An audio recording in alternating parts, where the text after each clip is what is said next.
As far as my research topic goes, I actually learned about, I remember reading about One Laptop per Child back in 2005 and 6 when it was first announced.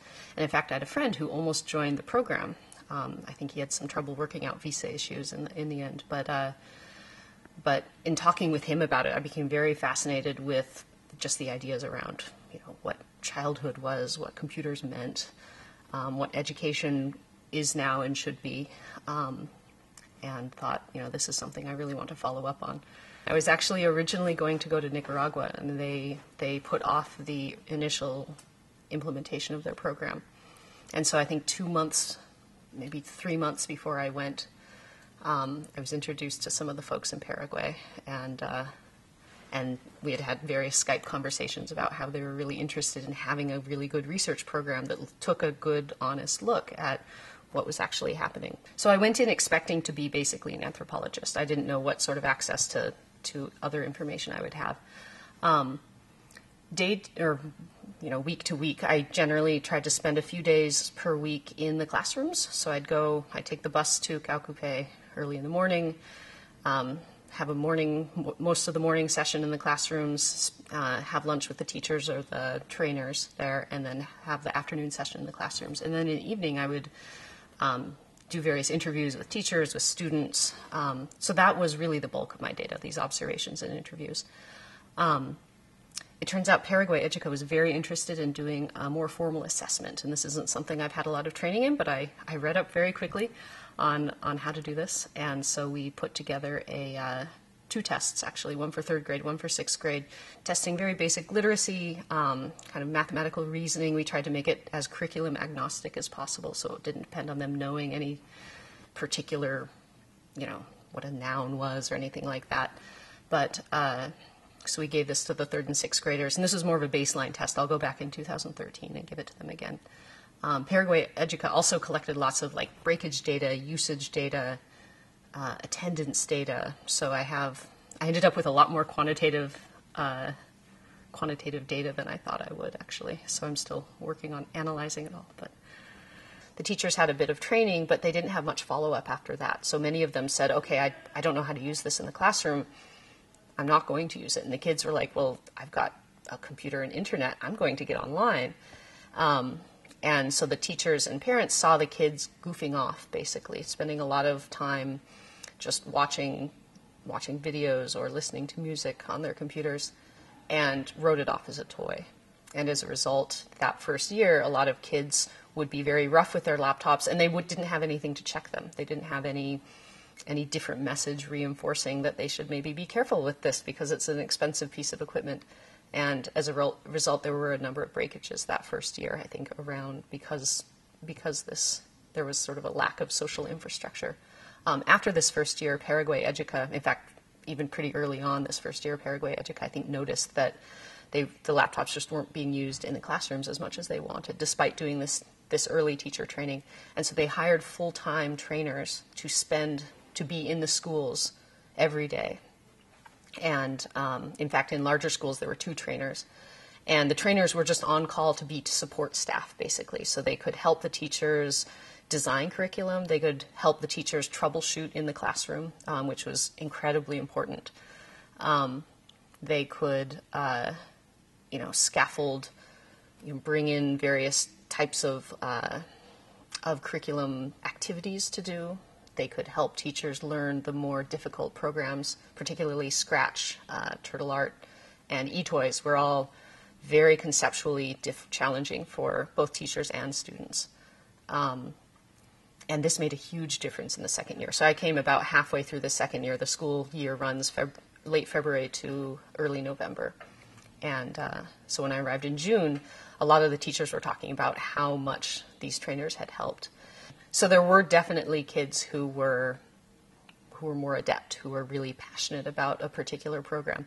And they would even label themselves. They'd label themselves Scratcheros or Scratcheras. Itoysera, I met an Itoysera. And it became a sort of important identity because they became local experts that people could go to. That said, a lot of their use was, they were still learning a lot about it. So their use was very interesting, but also, they still had a lot to learn. I was really interested in sort of finding out what aspects, like why them, why did they seize upon it? Because all in all, I would say there is maybe a couple dozen students out of the 4,000 who were given laptops who were like this. Most of them were a bit older. They were usually 6th or 7th graders. And when I went home with them and interviewed them in their homes, I interviewed their parents, interviewed some of the other family members, I found that in all cases, their parents were already very oriented towards education. In many cases, their parents didn't know much about computers in particular, but they were very good at identifying things that were educational versus not educational. And they had various definitions for what educational is, and that's sort of a whole separate topic. But they would steer their kids towards thinking critically about things, towards asking questions.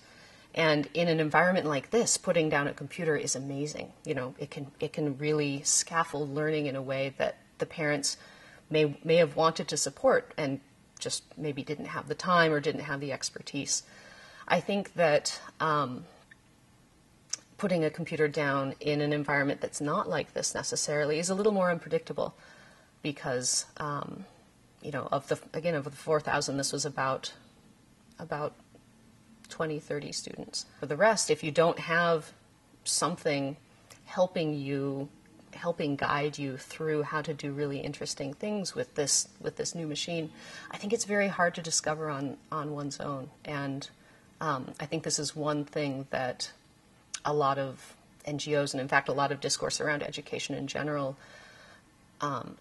underemphasizes, because there's a lot of focus on the exceptional students. In a way, being in a position of an NGO, needing to sell a very compelling story, one almost needs to be very aspirational. And I think not just in the NGO setting, but in the education, in the innovation in the educational space, it needs to be the same thing. You need to tell a really great story about what you think this change could do in the world. But I think ultimately social change is much more difficult and almost always incremental.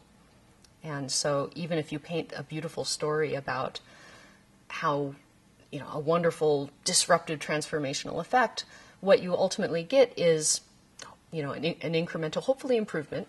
I think that certainly in Paraguay, one laptop per child has been definitely an incremental improvement. But it is incremental. And, if social change were easy, we would see it happening all over the place all the time. It's difficult to change these institutions. I think the thing that has really struck me again and again is the importance and the power of the stories that we tell ourselves about what childhood should be, about what computers should do.